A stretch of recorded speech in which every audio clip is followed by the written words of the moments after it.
right, welcome to the Common Sin Show. And I would say that it's been a long time since I talked to you.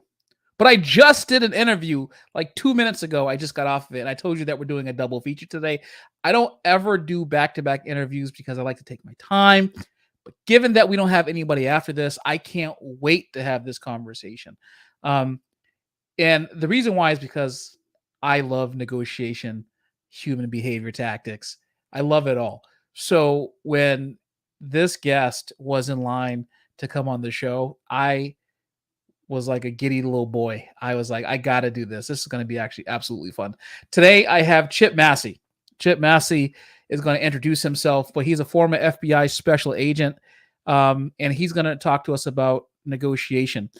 His partner, Adele Gambardella, unfortunately, was supposed to come in today, couldn't, had to step away, but we still get the maestro.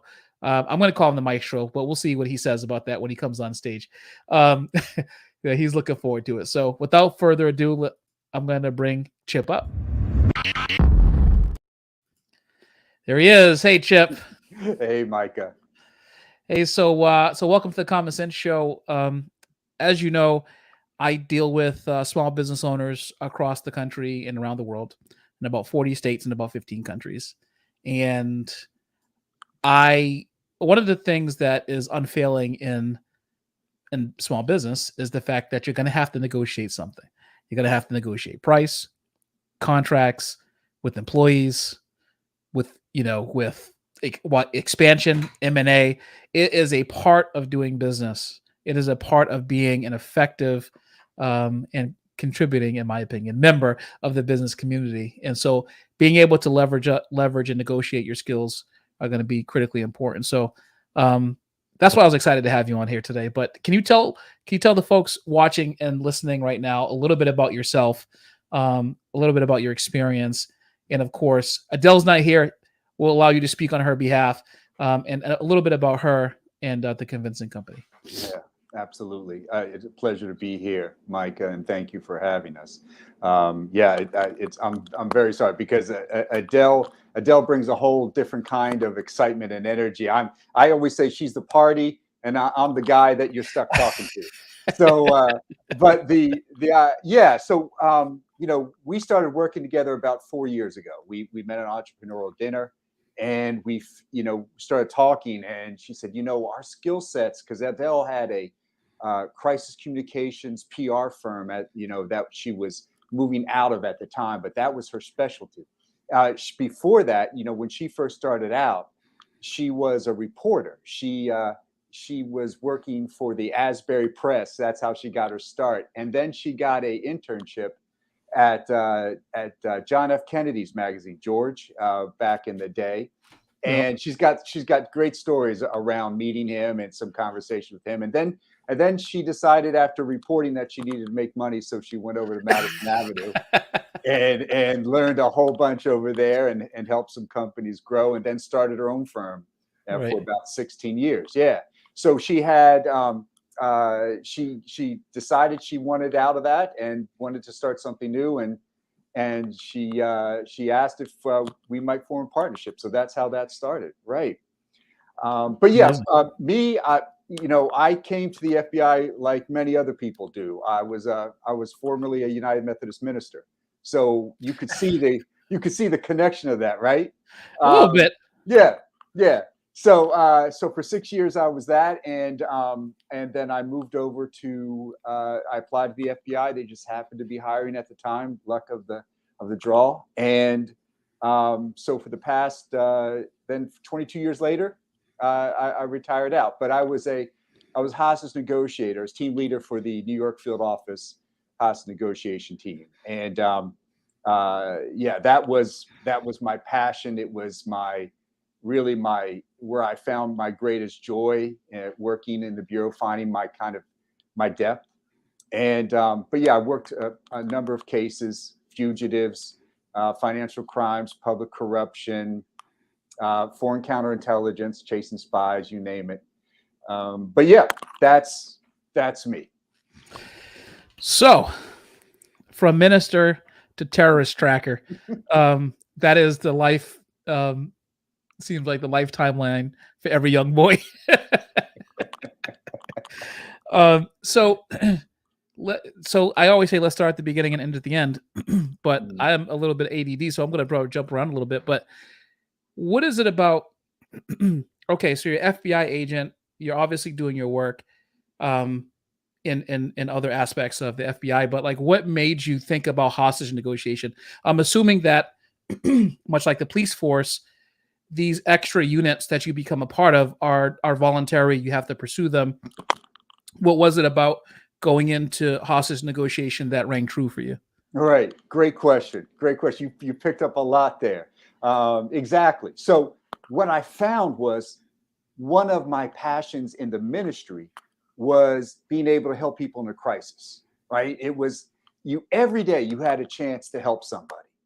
So I love that aspect of the job, meeting people, getting to know them at a depth and a level that, you know, you really won't find in any other vocation. So so the next best thing to that for me was hostage negotiation. I thought, man, this would be a perfect fit for me because that's again my passion, helping people. And so there's no shortage of people in a crisis, that's for sure. And when we show up, if they're if we showed up on somebody's door, they were having their worst day ever, right? Fair enough. Yeah. Yeah. So whether that's they've been victimized in a horrible, horrendous crime, or let's say a loved one has been held hostage. So the gamut is there. But that's what it was. It was using that same skill set and sharpening it and honing it in a different way that the FBI taught me to do, and then melding them together, which was exciting for me. Yeah. So, and so the similarities, of course, are that when people seek out the help of a preacher, um, they're not under imminent threat of arrest or imprisonment or detainment, but they may be having their worst day ever. And so I can see the similarities to that, but the stakes go up because there are other people involved often and under imminent threat during FBI negotiation. Specifically, with your involvement of September 11th, there was a lot at stake. There was global issues at stake, and that investigation, no doubt, had to be handled very carefully. Um, Crisis brings out it's like it's the warm water, the hot water that dips people in, and then you find out who they are. What did you find out about people during times of crisis? Whether they are normally a steady rock, solid rock, or whether they are seemingly neurotic and blowing with the wind. When something happens, what have you observed about how people behave? Mm. Great question. Great question, Micah. Thank you. Yeah. And it's what's so interesting for me was when I started working with Adele, and we wrote a book recently called "Convince Me," Hmm. and the idea, what I thought was going to be the case, turned out not to be. And what I mean is this: um, I thought that the transition from dealing with people in a crisis situation from the ministry and FBI into business, there would be, a lot of similarity. There would be, the kind of stuff that they're dealing with. It would be somewhat the same. It wasn't, and here's what I mean by that: is that stress is relative.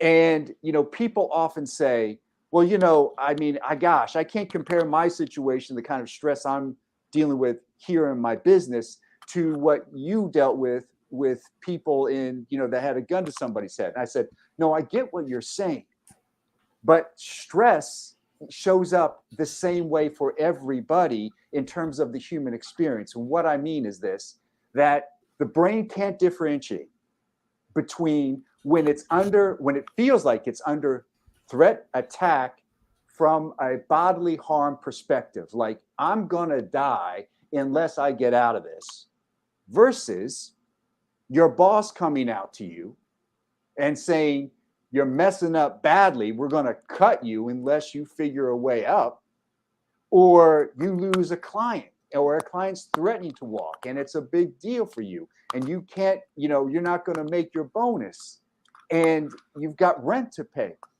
That stress, the body interprets it the same way.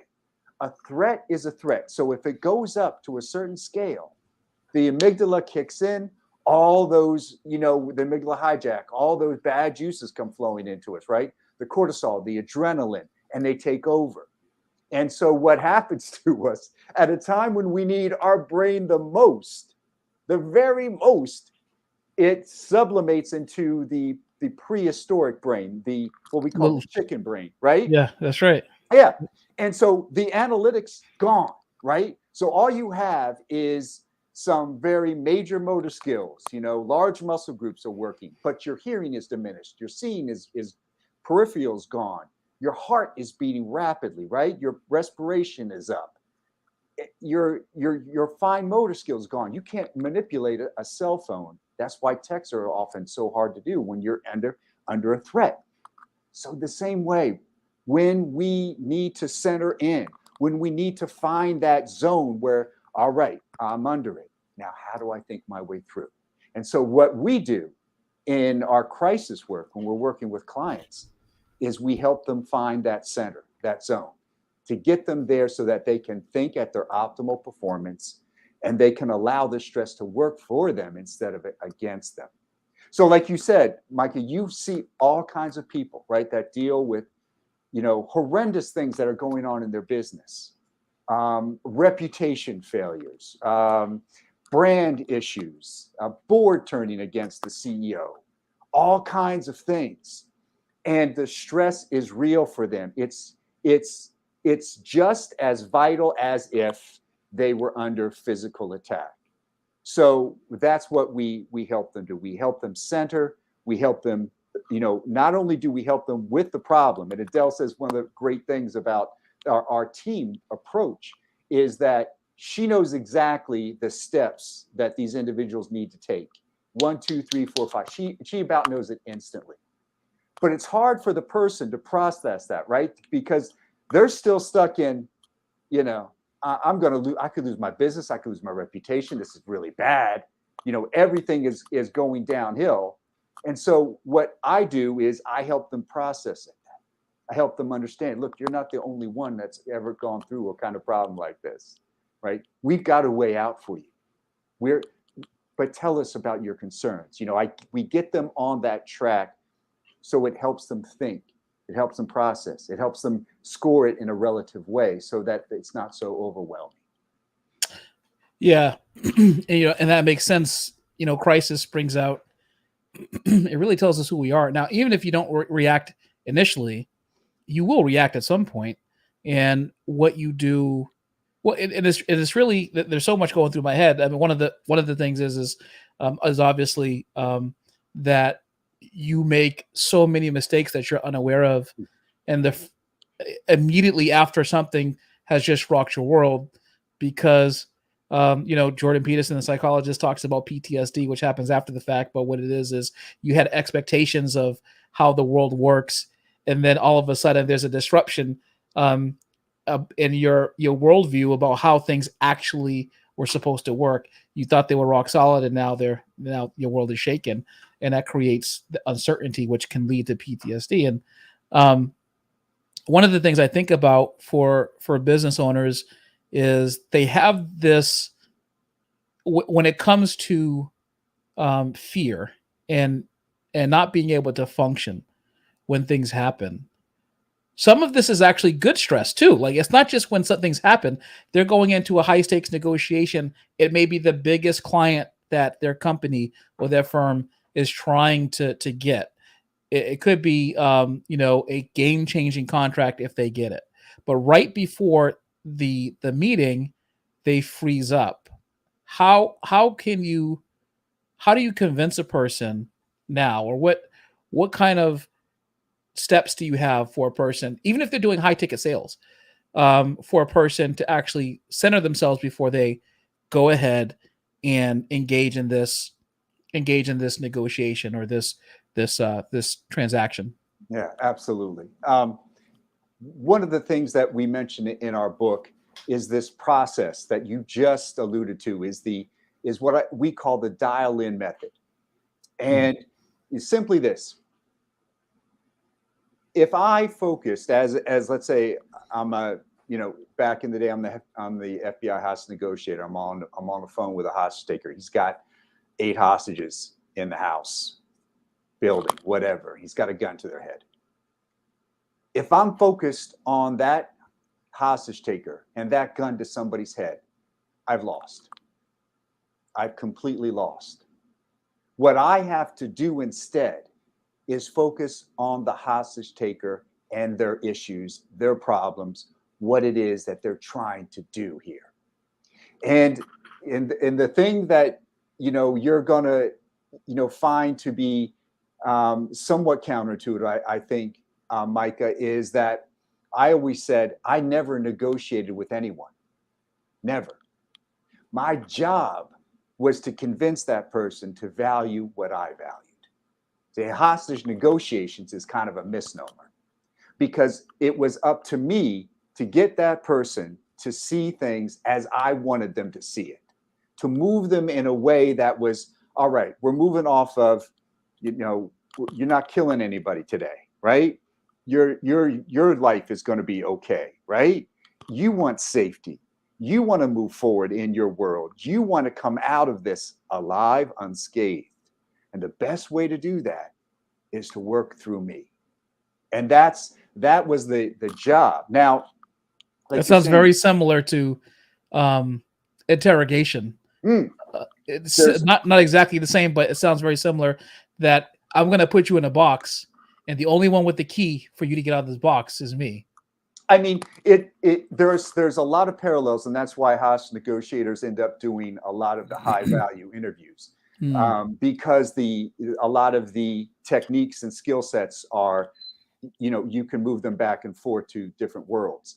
But the idea here is to move the person to where they are choosing to value the positive, the affirmative, instead of taking life, instead of limiting themselves, instead of putting themselves in a position where they can't go left or right. I'm offering something else. Now, for the person that you mentioned in the start to your question about, all right, they're in the pressure zone. They're facing a client that could be the biggest fish they've ever landed. Let's say it's that everything is riding on this deal. So I'm going to say to them the same thing that I was taught as a hostage negotiator. Don't focus on the deal. Don't focus on the number. Don't focus on the thing that everyone else is telling you to focus on. You focus on that person. And you focus and dial into that person in such a way that everything else, the distractions around you, like when I was a negotiator, the light sirens, the communications, the helicopters, the radios, all that fell away. And I was only focused on that individual and their problems. And I was in dialogue like you do with your guests. I've seen your interviews. You're really, really good at it. And that's the same kind of thing. I'm listening for the nuance. I'm trying to pick up that thing that person is saying, but may not say. We have something in our book that's called the unstated narrative. And it's simply this, is that everyone is walking around with thoughts and beliefs about you, your company, what you represent, your brand. They have this thought, but they're not necessarily going to share you that thought in whole cloth. In other words, they're going to redirect, they're going to kind of not intentionally misguide you, but they don't want to say the actual truth. Like if they believe your product sucks, they're not going to come right out and say it to you, right? They're going to do other things. They're going to be maybe a little bit wishy-washy on the deal. They're not sure, they're non-committal. They're showing you all these different things. So that's the unstated narrative. So your job as the salesperson, as the relationship developer, is to get to that person's unstated narrative before the competition. Because if you get there before the other person, you have a distinct advantage. You're reading that person in a way that no one perhaps has ever taken the time to do.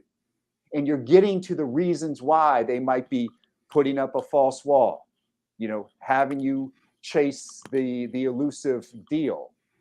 But if you get there and can work around that, figure it out, find the objections, again, you have that distinct advantage in conquering that. So dial into that person. That's what we say to do. And the other thing is that we ask people to use what we call in the book is forensic listening. And this is something Adele and I developed. Adele was so great when we were first started working together. She helped interpret what I learned in both the ministry and at Quantico for hostage negotiation, and how to bring that to the world of business in a way that made sense, in a way that people could understand the process. So forensic listening is one of those moments. And with forensic listening, we always say is that words leave clues. Words leave clues.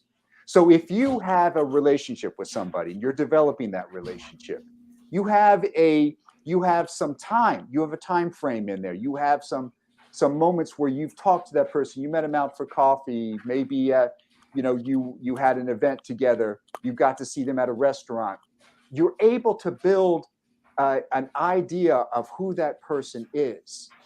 And with forensic listening, we suggest that if you're building, like, say, a pattern of life with that person. So you have a deeper understanding. You're paying attention. Most people, when other people are talking, they're not really paying attention to what they're saying. They're just waiting for their opportunity to talk, right? Right. A lot of salespeople get this wrong. It's like, all right, and you just see it build. If you're talking to them and telling them, they're like, they might miss everything that you're saying, and they're waiting for you to take a breath so that they can regurgitate something to you what their product does and what they can do for you and how they can solve your problem, right? They're not seeking to understand. I had a business coaching client I was talking to yesterday, and we were going over a sales script that he is trying to deploy for outbound cold calls. Now, the thing about outbound cold calls is if we're going to stay on the theme of hostage negotiations, it's all outbound cold calls. You don't know these people unless you know them, and you've never. It's a unique individual with a unique problem set. You have to try to quickly solve a problem, and so he was just kind of, when he was going through his questions, I'm like, this sounds like a question and answer, but you have to ask a question. You have to also be conversational to let them, you can let a person know that you're listening by relating a short story about yourself that relates to the exact thing that they just talked about. And they will make the connection that you're listening based off of what you're saying that's relevant to what they said. And we talked about, you talk about active listening. You can do this if you are not caught up in trying to get through a script, because it's a script. And if you treat the script like an outline versus, if I don't say this word at this time, then that creates a whole new panic within you. Because if you miss a word, if you miss a question, and then here comes that deer in the headlights thing again. That's it, Micah. That's it, right? And so what we propose, and this is something I think your audience is going to get a lot of value out of, is that in that moment, active listening, great. Forensic listening allows you to examine the conversation after it's happened. So with our perspective, what we suggest people do is, like, let's say you're on a Zoom call, you're on a phone call, you're in a live meeting, and instead of taking notes, just like, all right, here's the next task I need to be doing as a result of this meeting. I understand that he wants my team to be doing this, or she wants us to have this as a sales target, and you need all those. But we suggest that people use this as an opportunity to take forensic notes. So forensic note taking is the idea of, you're going to divide up a portion of your page into 4 quadrants. And what we say to do is that the top left quadrant is going to be about the emotions. So you're going to put down what emotion is the speaker, whoever it is you're talking to, what does it seems to be the emotion that's present? You label that in one box. The next box over is you're going to be talking about what kind of themes are being developed in this conversation. What is it that they're saying to me that seems to be a continuing notion, right? So like you're saying, for example, that instead of the guy working from their script, like you're saying, it's a conversation. And now you're going to be taking into account, okay, they keep mentioning that their sales team isn't having enough check-ins and they need to have more check-ins. Okay, gonna mark that. And then the bottom right is going to be about their tone of voice, their pitch, tone, and cadence. Very important, right? And what the idea is associated. When does their pitch go up? When does it go down? When does their voice modulate? When do they seem excited, join the emotion with a voice? And then body positioning is the last quadrant. And what we mean by that, we've all heard about body language. And what we suggest is instead of body language, body positioning. That's because our bodies are always in movement. We're constantly moving. And we need to pay attention to the movements that the person is showing us. So if we have a line of sight on somebody and we notice that when they're talking about, hitting a certain sales number, man, they're just all over the place. They can't move enough. Whereas other times they seem to be more calm, more centered, not as excited by something. Maybe it's a deal that fell through or whatever. But if you connect all those dots, Micah, and for your listeners and out there, it's such a benefit. Just like you said, if you're able to take something that person said and go back to them 2 weeks later because you took notes, and you say, boss, I remember when you said that you would appreciate it if we took more of an interest in our clients, what their goals were for that year. And you know what? That made an impact on me. And here's what I did as a result of that. I reached out to 5 of my, to our biggest clients, and I asked them specifically what those goals were and how could I help them achieve that. I bet you and I can both name on one hand how many people have done that for us, right? When they said, I was listening to something that you said and it made an impact on me. And here's what it did for me. Sure. Right? You feel the power that does. So when you connect all 4 of these quadrants together, it becomes something that you will be known as legendary if you can just formulate that together and bring that to bear on your next deal. I got certified in body language tactics by Greg Hartley and Scott Rouse, and they do the body language panel on YouTube. And they have all the credentials of, ex Army negotiators and all the other stuff. And, one of the things that they said, and I actually have found in business that works, or in terms of just body language, it's not always what you think, right? So for instance, you're giving an investor pitch and then you have a room of investors, say, and there's a person in the front row who's bobbing their head and looking, oh yeah, that sounds great.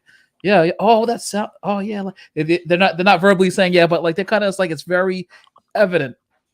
And you think in the back of your mind, man, I hooked that guy. I hooked him.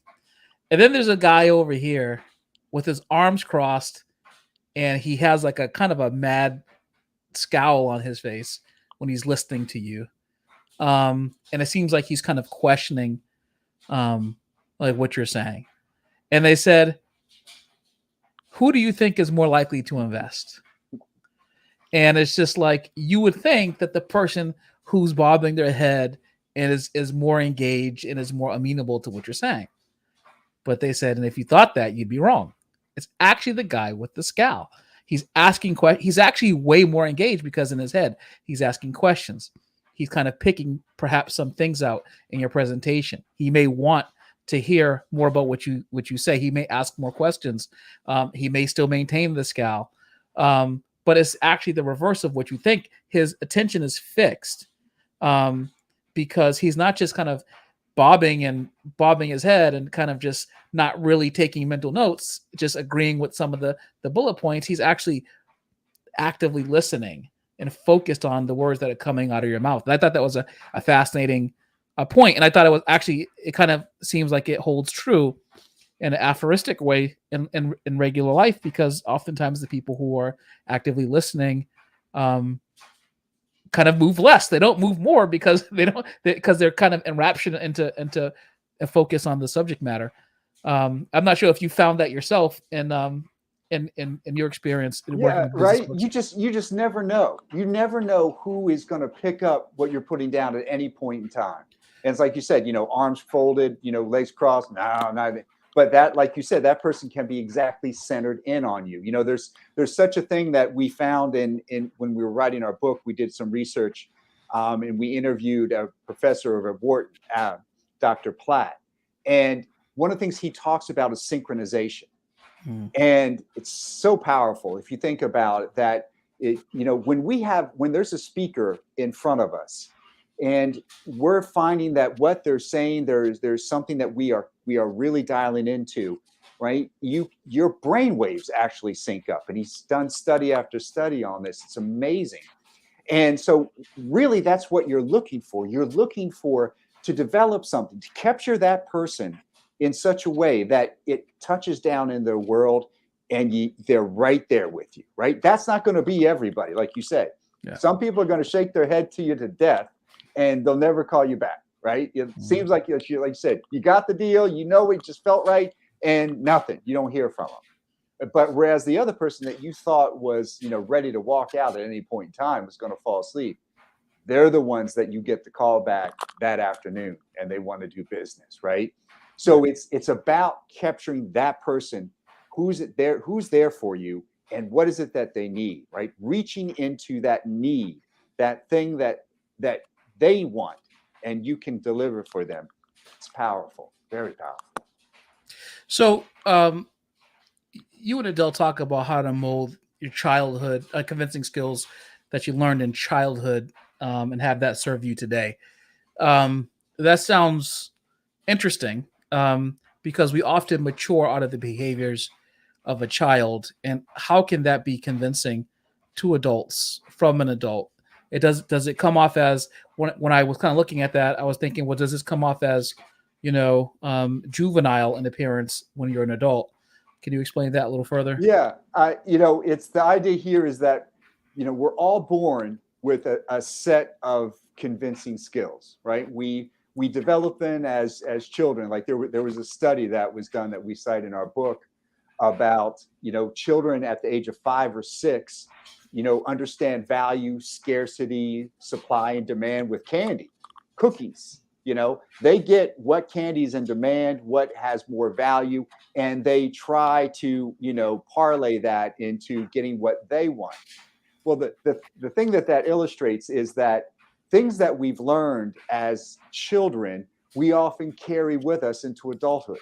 So the same skill sets that worked for us, we slightly modify them to make it more palpable to other people. But really, if you're dealing with an executive that has spent, that got their way as a child by sulking, pouting, you'll find that behavior, if they haven't corrected it, you'll see it being reproduced in board meetings, in trying to get their workers to, achieve a goal. They might scowl, they might turn off from you, they might shut their door, right? These are all kind of things that are harkening back to a behavior that worked for them at the time.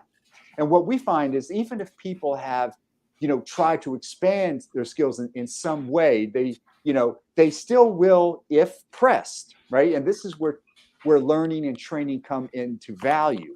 That if pressed, that they'll revert back to what's worked for them in the past. And it might be a losing strategy, right? We always say, we rise to the occasion, but we fall back on our training.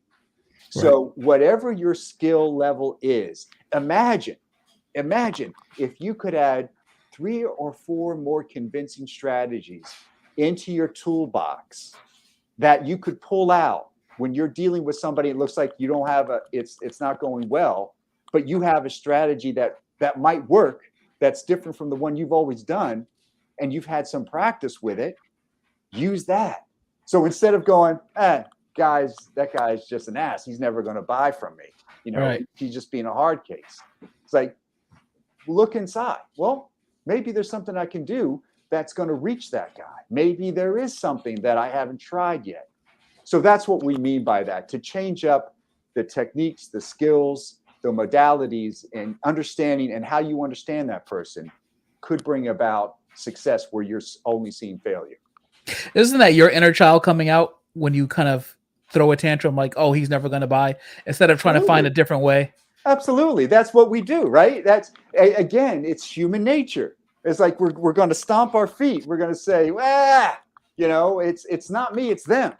It's always them, not me, right? How many times have we, shown the light on ourselves when we're in an argument with a person that's significant in our lives? We never say, well, maybe it's me. I should maybe reflect on that. Not in the heat of the moment, you're not, right? Yeah. You're going in for the kill. So the idea here, right, is about self-examination.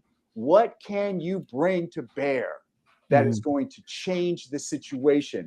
We always say in our trainings is that your emotions don't matter. I don't know how many times I said that when I was teaching hostage negotiations for law enforcement. I said, remember, your emotions don't mean spit, and it won't help you if you focus on yourself. So you got to get rid of, but I'm offended, but that person's not listening, but I'm so great. Get rid of it. It's Can you not give going to help you. Can you give an example or story of when you've seen someone's emotions divert a situation into something that made the situation worse? Oh, yeah. One of the things that we often see when we work with crisis clients is the fairness fallacy. And that is, so much of the time when we're called in to work with a company or an executive group that are dealing with a crisis, is that they spend a lot of time thinking about how unfair this situation is. It's like, we didn't do this wrong. We're in fact right.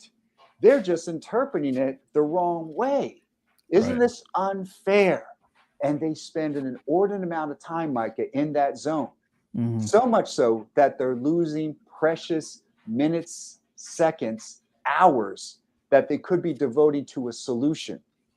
And so part of what we do is moving those people from that focusing on the belly button and moving them off that to, here's where we go to solve. Here's how we make the situation better. Instead of saying, woe is me, we have to move out to, all right, here is the next 6 steps that we're going to do right now. And we need to do them right now because we're losing precious time. So is silence a tool? Does silence work today? Silence absolutely works, but you have to know when to employ it, right? It's that it's not always like for example, it's not always a good idea. And let's say you're negotiating for a raise. People always say, you wait for the person to say the number or whatever your deal is, right? Now, I mean, to a point, but really what you need to be doing is you should have been advocating for yourself. You don't necessarily have to say a number, but what you should go in to your next promotion or raise or collateral job that you want or project you need to be on is you should be stating your value prop for that. You should be making the case for yourself, for what you can bring to the table, instead of focusing in on and being silent and letting them trying to figure out who you are, what you are. Always be on the offense when it comes to that. Silence works. Silence works when, let's say, you're dealing with a hostile person. All right. Let's say you're dealing with a hostile client and they're yelling. They're just yelling at you. You want to take a beat when that happens. Wait for them to exhaust themselves, because yelling takes a lot of energy, right? And if you do that and then you allow them to have a moment of saying, wait, what's going on here? What am I doing actually? And then you can use like an I message, I feel when you, because hey, I really get frustrated when you yell at me Right. because I'm trying to help and I can't help you when you're doing that. So it does two things. It reminds a person that you're yelling. You may not realize it, but you've been yelling for the past 10 minutes. Mm-hmm. And the other thing is, this is how you're going to treat me. This is the baseline. So it's respect, not yelling. So right, there are all kinds of ways, and adding tension is another. Is sometimes when you get on with a client, they might be coming in from a position of I'm above you. I don't know if I'm going to work with you. I'm kind of above you. I'm going to dictate the terms and all that. So sometimes you need to add tension to that. And what we suggest is level setting for that moment is that you take the reins at that point. You say, listen, we're here to discuss the beginning to see if I'm a good match for you and you're a good match for us. So let's start at that point and see if there's a way forward for us. There's all kinds of ways in our book. So let's talk about adding tension, because this is an interesting one to me, because we live in I was born in a analog world. I'm younger, but not young. And I was born in the analog world. So I know what life was like when you had to roll up and down the car window, when you had to wait to get your messages, when the internet wasn't a thing, and kids were found in the natural environment, which was outside the house. And we live at a time now where there is a lot of social tension. And it never simmers to a boil. It just boils when something happens. It's almost as if a whole generation and a half or two of people don't have the skills to question why, or to ruminate on something before they respond. They just respond. And any business today, small, medium, or large, can be in the crosshairs of a social movement. Agree or disagree with it, and it's annoying when it comes. And you may disagree with the message behind the movement that is counteracting whatever you may have said purposefully or mistakenly, whatever, probably purposefully, and you're just kind of making it mistakenly. We were hacked. We were a hacked excuse for the last 10 years. And this is why I asked about silence, right? Because what I find is a lot of these companies, they apologize. Like their first thought or reaction is to apologize. And they think that is going to be the salve that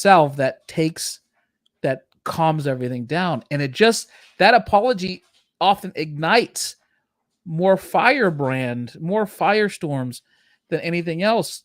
And I feel like the companies that say, you talk about added tension, that say, yeah, I said what I said and don't say anything else, are the ones who get past it fast enough. It's like, it's just like, okay, like you let people punch themselves out nowadays because attention and stuff move so quickly nowadays. Like I wanted to talk about that because that is a real issue.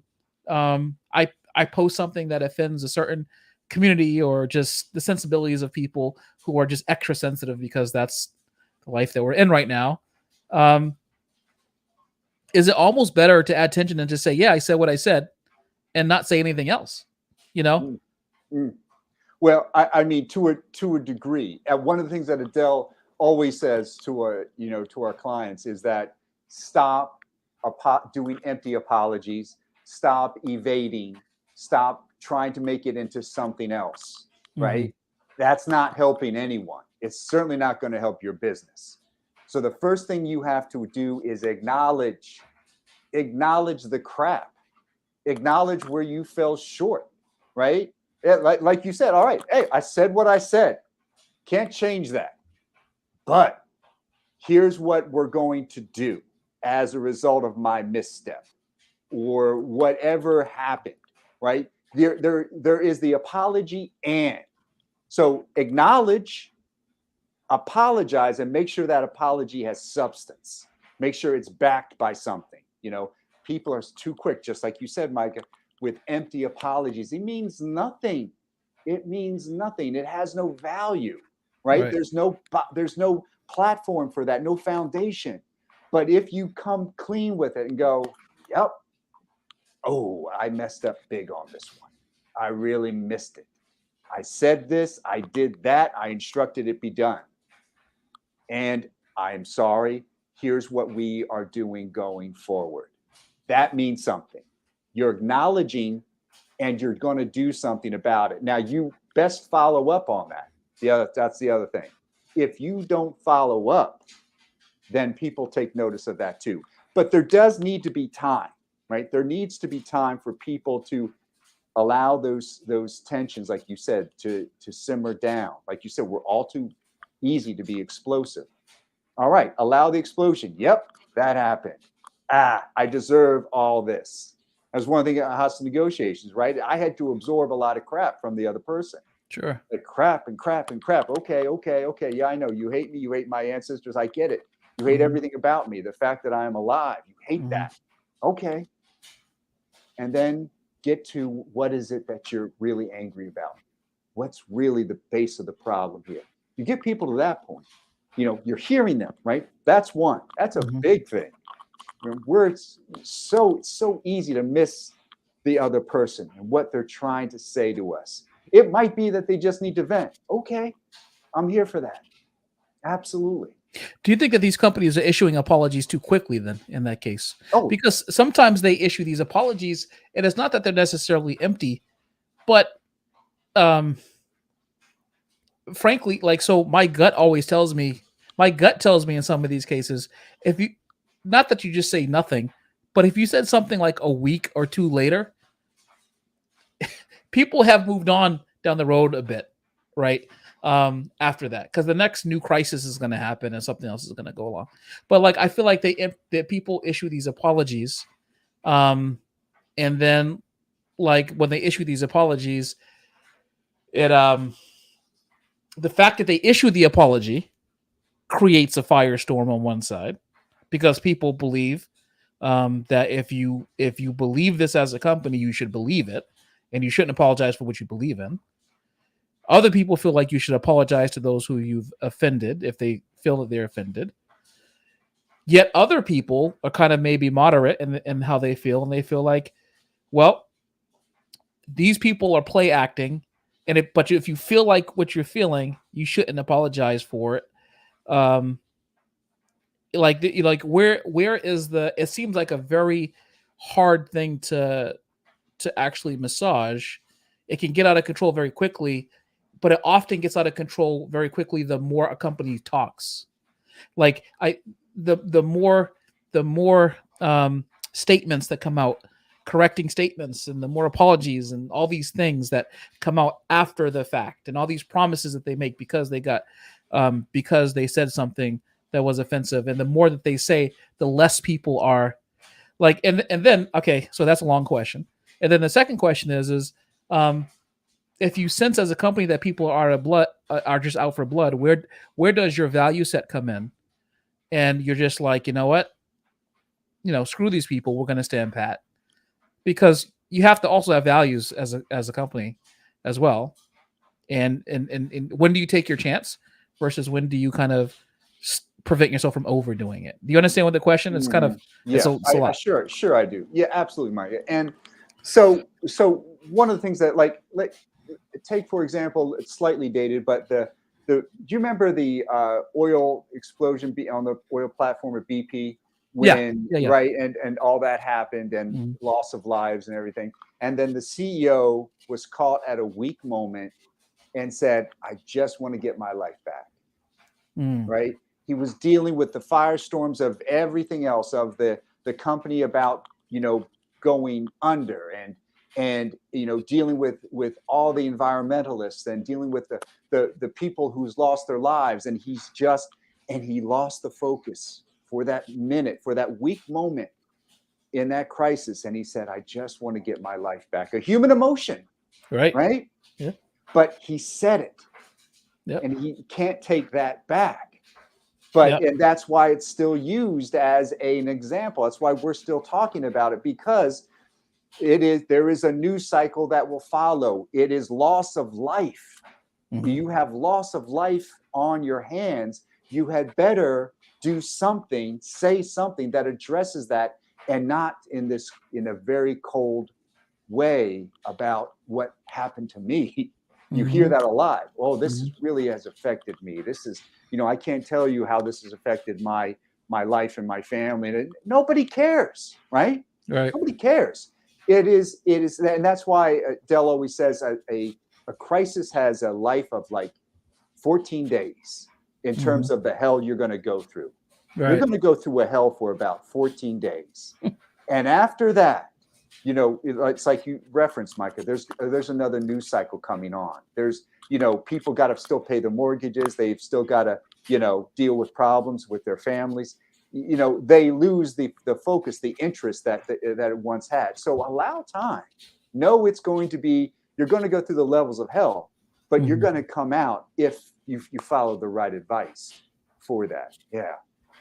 Yeah, certainly. There needs to be public statements when there's been loss of life, when there's been obvious factors that affect the community, loss of life, severe, or disrupted lives because people's properties have also been affected by what's happened to the crisis. But if you've upset, I guess my question Mhm. is more nuanced.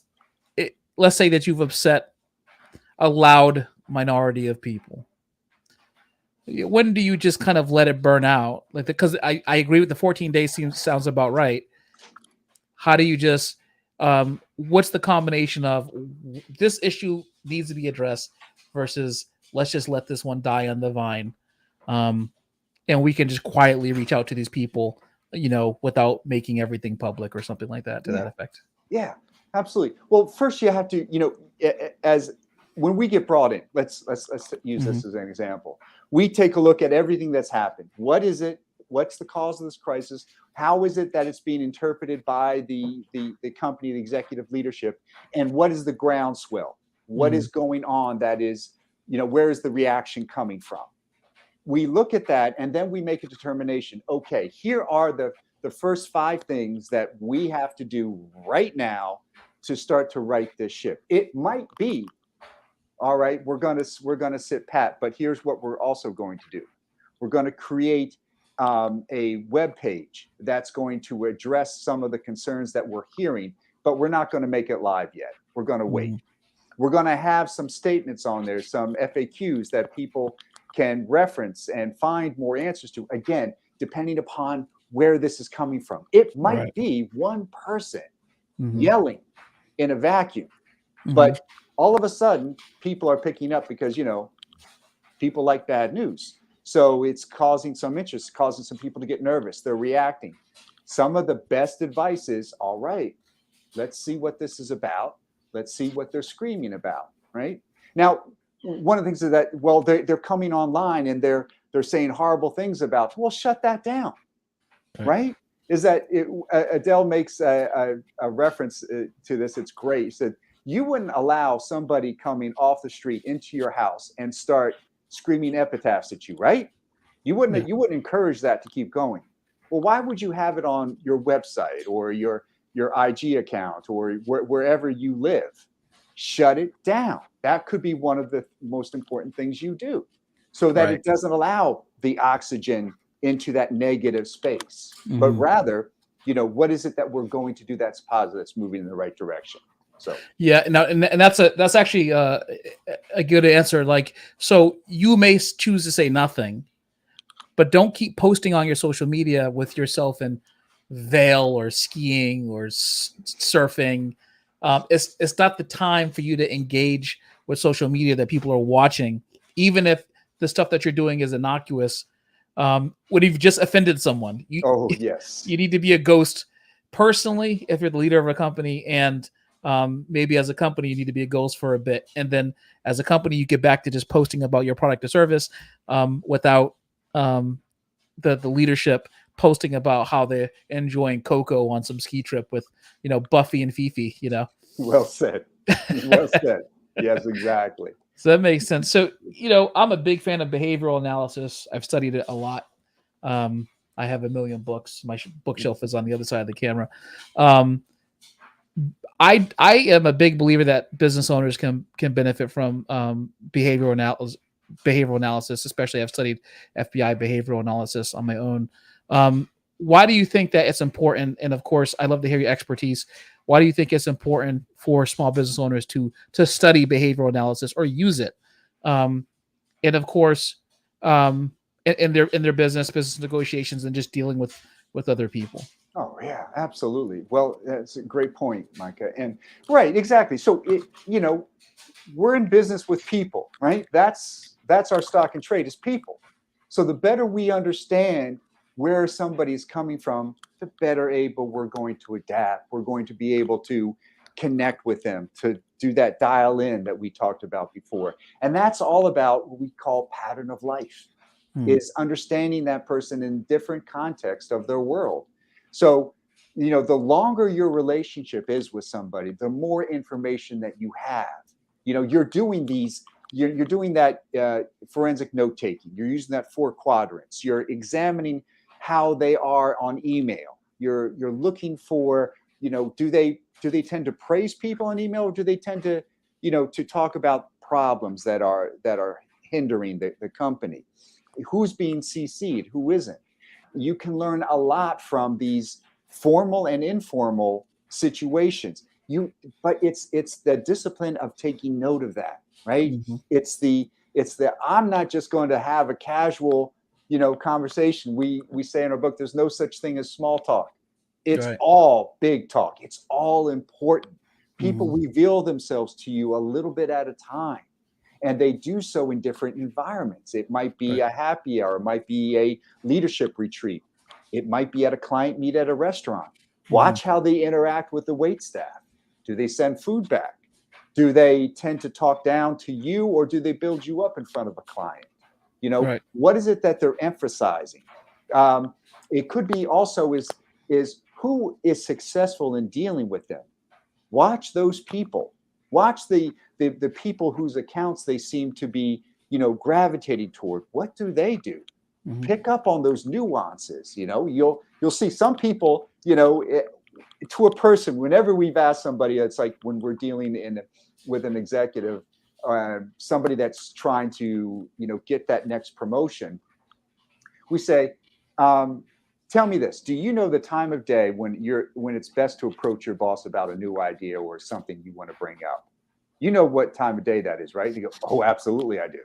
And I can tell you when it's not, right? Mhm. We Right. all do it. We Yep. all study, but we're not disciplined in a way that we should be if we're really trying to move the needle.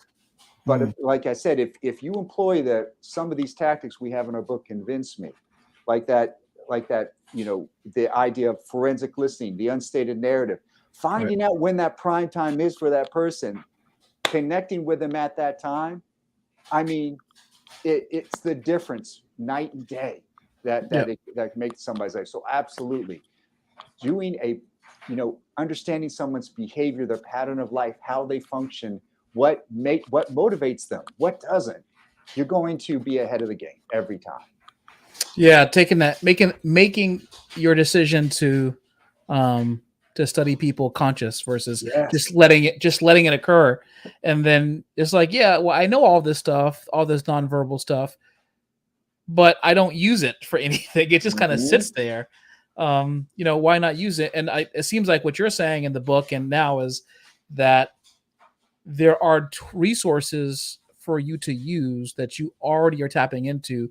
You're just not conscious of the fact that you're tapping into them, but you Absolutely. behave as if they exist because you're not going to go to your boss if he or she is pissed off at 3 o'clock every day because they meet with senior leadership at that time. Like, be conscious about how your behavior affects your intent with the people around you, and then use it to your advantage. Um, Well said. Well so said. so convince me is I like the title a lot. Yeah, Um, That's Adele's brainchild. She has idea generator. It's like unbelievable.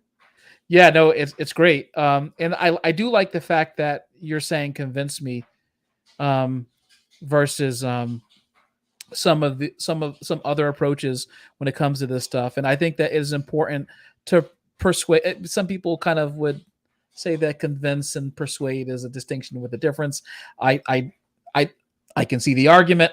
Um, I do like the word persuade is a good one too. To you, being convincing, is it that it gives you more authority versus persuading someone? Can you tell me if you believe it's a distinction with a difference, or do you think that convincing is something altogether on its own? Well, they obviously have parallels, right? Right. Absolutely, they do.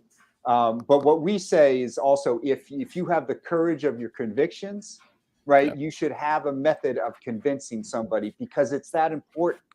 I mean, think about the deals that are made and don't get made, and it can all go back to sometimes is your willingness or not to have a familiarity with a skill set that at one point in time you didn't have, but you picked something up and said, you know, what if I added this to my quiver and I was able to use this, it might make the difference. And that's Mhm. the thing, is right, is like, again, I never negotiated.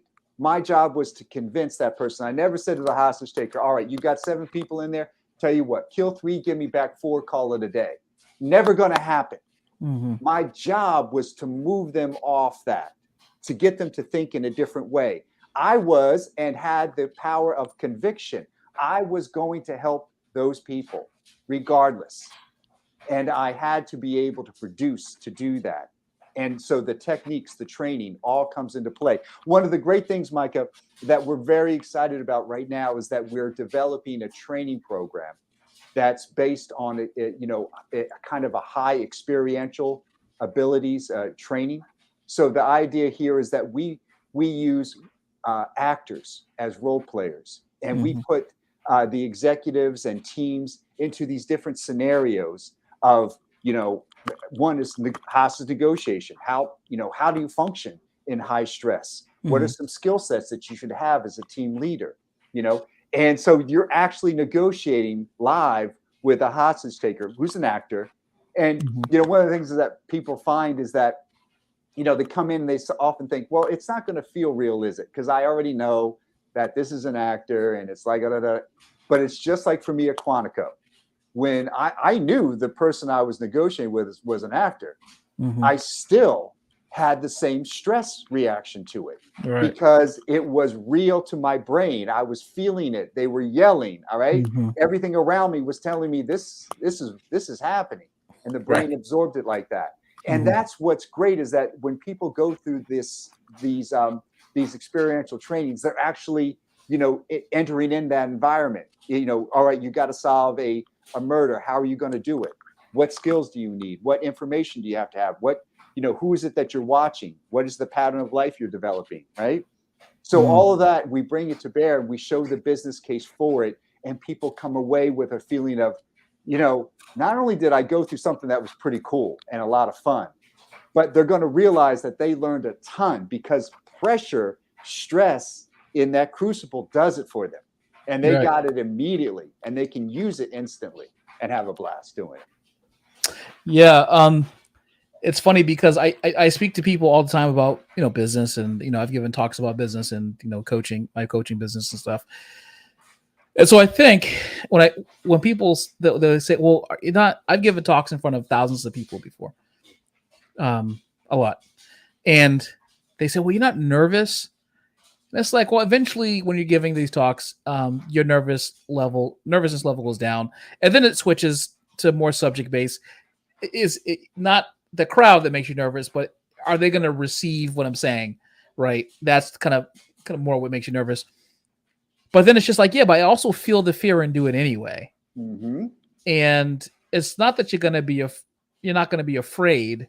It's that you're going to be afraid, but you kind of have to eat it and still, like you said, like still function. Right. Um, and it's funny because I think about when you were going to a hostage situation, maybe that person thought that they were going to get out of it. Maybe they really thought there was a gonna shot getting get out of it. But there's no way that that their common sense in the back of their mind, no matter how scared they were, their common sense, I said that there's no way I'm getting out. The building is surrounded. There's no one around. I mean, the FBI is completely have me surrounded. Like there's no escape up, down, left, right. I'm cooked. And yet they still continue to hold people because they believe that they have. Is it that they believe they have a shot? Do they really believe they have a shot? And I want to liken that to a business negotiation where a person's giving you information that you don't have a shot and you're just not taking it. And they're really telling you that you don't have a shot. And if you know that, you can turn how you talk about what you're saying around. But if you just kind of ignore that, you're kind of screwed. But I'd like to hear your thought on that. Well, yeah, exactly. So this is great. The idea here is that hostage taker, it can be all kinds of reasons why they are in there and why they have hostages. But it's never good, right? They're never thinking on their A game. Obviously, if you're talking to me and you've got people under gunpoint, this is not your best day. Right. So, but it takes a little bit, right? Because something snapped there. It might have been all right, building, and then all of a sudden, boom! Now we're in a situation that brought us here, and that's one of the first questions that we ask is, "Hey, how did we get here today?" What we're doing is we're asking them to think about where they are and what's happened. Right. And it's getting that brain back down to the analytics. Okay, so you're bringing it back to the business, to the person opposite from you, and you want to make that sale, and they're showing you everything that's telling you is this is a no-go. Well, you better be able to revert to something else, right? Because what you're pushing out isn't flying. It's not connecting. So it's not a matter of, well, I just got to do it with more oomph, more power, right? And get my point across. Obviously, if I just get my point across, no. Right. You're not touching down. And there's a reason for that. That's why we say, words leave clues. Listen to what the person's telling you. They're going to give you the reasons, right? It might be some false ones, but you can easily get through those and start to understand, all right, this might be a point where I just need to set it here and build enough to have the next conversation. Right. Sometimes it's that. Sometimes it's building enough interest, just enough to get you to another conversation with that person. Because maybe they're having a bad day. Maybe they need time to get out of it. One of the things, I was at a conference and we were listening to a union negotiator talk about one time when they were really up against it with a union. And she said she had the moment of a presence of mind because the person across from her, wasn't engaged with her at all, just angry, obstinate, saying no to every point. And he kept looking at his cell phone like every 3 minutes, looking at it, exasperated, throwing it down, looking at it, throwing it down. And, it came to a point, she said, listen, she goes, I don't know what's going on here today. She goes, well, and she said, at that point, I decided to allow my body to float above the situation, the physical situation. She could see in her mind that guy kept checking his phone and got angry every time. So she said, you know what? We're going to end it today. Let's just end this day. We'll regroup, come back tomorrow. And with that, the guy his whole being changed. He was like, oh, great. Thank you. Yes, let's do that. Next day they came back. He was ready to do business. Obviously, these are great points. His whole countenance changed. And at the end of that meeting, when they ironed out the deal, he came over to her and said, listen, I wanted to thank you for ending our time yesterday early because my kid, I was going to miss another soccer game and I just could not let her down like that. And I wanted to be there. So you gave me the ability to do that. Now, she had no idea, right, that's what she was doing. But she saw that person was having a moment and she needed to do something different. She read the room. And that's the other things that we teach people how to do. So yeah, absolutely. You're absolutely right on that, Mike. The distinction is real. Yeah. Well, Chip, I want to have both you and Adele come back on the show. I got to get the full flavor You of you do. two You do. You together. absolutely do. I know you guys. I know you guys work well off each other. But this has been great because as I mentioned before, some people don't put when it comes to behavior analysis, they don't put. There's some people out there that think that it is it's not as reliable as other things. I'm thinking, well, lie detectors aren't even as reliable. They're not even admissible in court, right? So, but the reality is that it works if you can observe what people are saying, if you can observe how they're acting, what they're doing, what their body language is telling you, like the gentleman you talked about with the phone. It's an awesome point. Then you can pick up just enough to make a difference. And negotiations often come down to just a few minutes. Like these business negotiations, it's like as soon as you walk in, you're being measured by as soon as you. I landed a distribution deal I'm a fractional CEO of a manufacturing firm of a little soundproof device, and so I had to go pitch Lowe's Home Improvement down in North Carolina, and I was a little nervous, and there was a room full of about 8 people sitting at a desk, and these people are hearing pitches all day, basically, right? So I had already decided to myself that I was going to be nervous, and yet I'm still going to go in there, and I'm going to act like I've done this every year for the last 10 years, and that I just texted these people because they're close friends of mine to see how they're doing. I'll see you in the meeting, right? Like in my head, I'm just kind of putting them in a place where there was familiarity, and that like I already been to this place. I had a vision myself kind of being in the room talking to them already. And so when you get in there and they ask you, it all starts with, how's it going today? The very simple question. And, most people would say less, or they talk way too much, but if you just say like enough, like if you say something like, I think I said something like, it was crazy dragging this. I had a little model with me. It was crazy dragging this model up here, and I'm trying not to sweat through my suit. It wasn't too much and it wasn't too little, but it was just enough to get a bit of a reaction out of them to know that they're real people, like something to just move the needle, something that's not expected. That's it. In the presentation. That's it. And you made yourself real, right? Yeah. In that moment, you made yourself real. It wasn't about, who is this guy going to be? This person's real. They just talked about, not wanting to sweat through their suit. How many people are going to say that, right? You made a difference. And that's it. You stood out immediately. Well done. Yeah, like and of course it was hot. Another reason why I didn't want to sweat through my suit, not the nerves, but it's really the heat and dragging that thing. But I think that you're right. I think that so many business owners or people in general who are trying to improve their negotiation, they stack the deck against themselves before they even get into the meeting with all this expectation that never pays off. This expectation is never going to come to the full, and so you just assume that this meeting is going to be. Like, you remember The Apprentice with Donald Trump, and you're fired. Everyone thinks that every meeting is like that, and it's not. That just these people have kids and wives and going on dates or bachelors, whatever the case is, and like they're just like you, and you have to just kind of get to that side, get to them being a person, like you said, like kind of opening that door of kind of you being a person and stuff. Absolutely, yeah.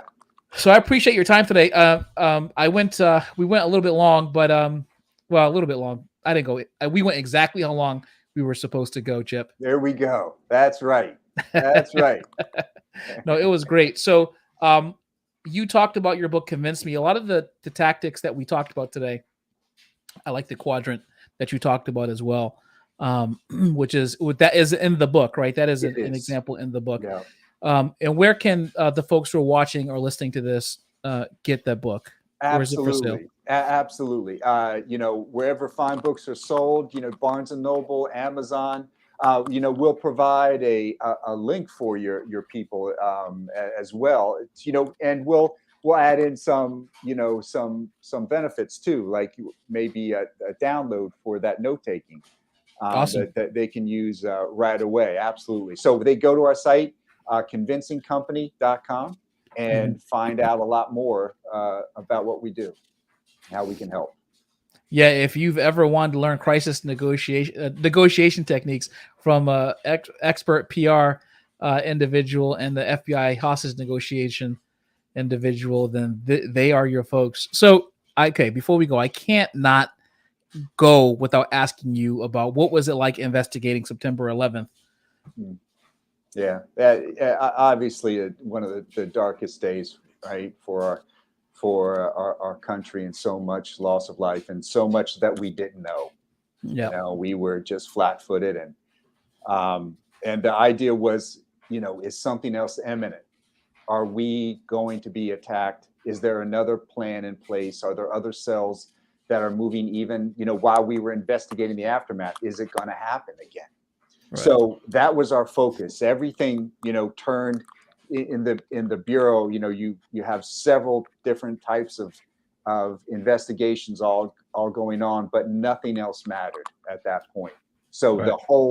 the whole emphasis was we've got to see if other lives are at stake, and Yeah. what else could they be planning. So that was it.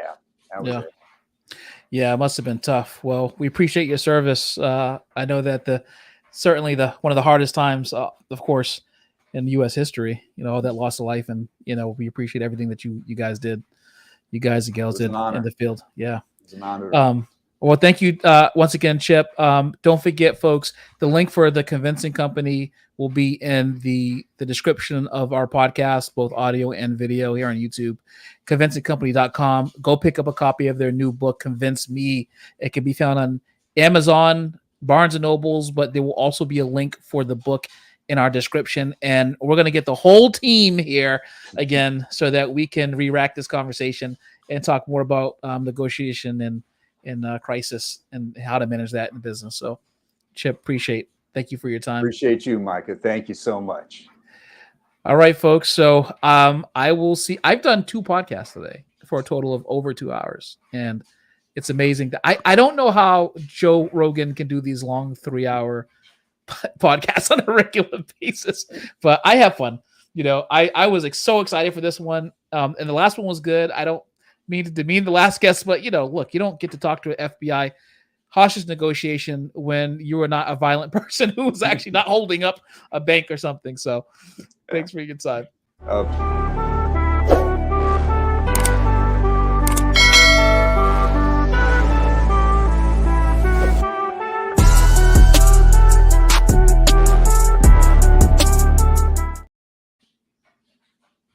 Oh, forgot to end the stream. This is